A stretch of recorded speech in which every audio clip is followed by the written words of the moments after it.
এগৰাকী মুখত খৰল আৰু মনত চলনাময়ী যুৱতী। এবাৰ দুবাৰ নহয় 25 বাৰকৈ বিয়া পাতিছিল এই যুৱতীগৰাকীয়ে। 25জন পুৰুষৰ জীৱনত ধ্বংস আনিছিল এই যুৱতীগৰাকীয়ে। বিয়াৰ নাটক, বিশ্বাসৰ কেলেংকাৰী আৰু পাছত সম্পত্তিৰ সৈতে গায়ক, যেন চলচ্চিত্ৰৰহে কাহিনী। কিন্তু ই কল্পনা নহয়, ই হৈছে ৰাজস্থান আৰু মধ্যপ্ৰদেশৰ মাজত চলি থকা এক প্ৰতাৰণাৰ চক্ৰ। এই কাণ্ডৰ কেন্দ্ৰবিন্দু হৈছে অনুৰাধা পাছৱান।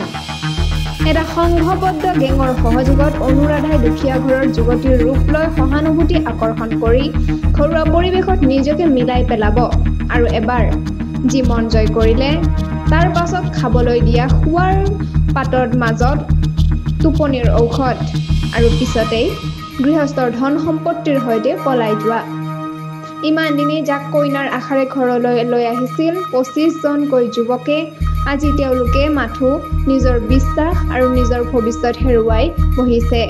শেষত ৰাজস্থান আৰক্ষীৰ চালাকী আৰু এগৰাকী কনিষ্ঠবলৰ অভিনৱ পৰিকল্পনাই পেলালে যুৱতীগৰাকীক জালত। আৰক্ষীয়ে তদন্ত অব্যাহত ৰাখিছে, কিন্তু এই ঘটনাই এক প্ৰশ্ন টুকিছে। এতিয়া কাক বিশ্বাস কৰিব পাৰি? সংযুক্ত হৈ থাকক অসম নিউজ এক্সপ্ৰেছ চেনেলটোৰ লগত। চেনেলটো লাইক, কমেণ্ট, শ্বেয়াৰ, ছাবস্ক্ৰাইব কৰিবলৈ নাপাহৰিব। লগতে কাষতে থকা বেল আইকনটো দবাবলৈ নাপাহৰিব। ধন্যবাদ।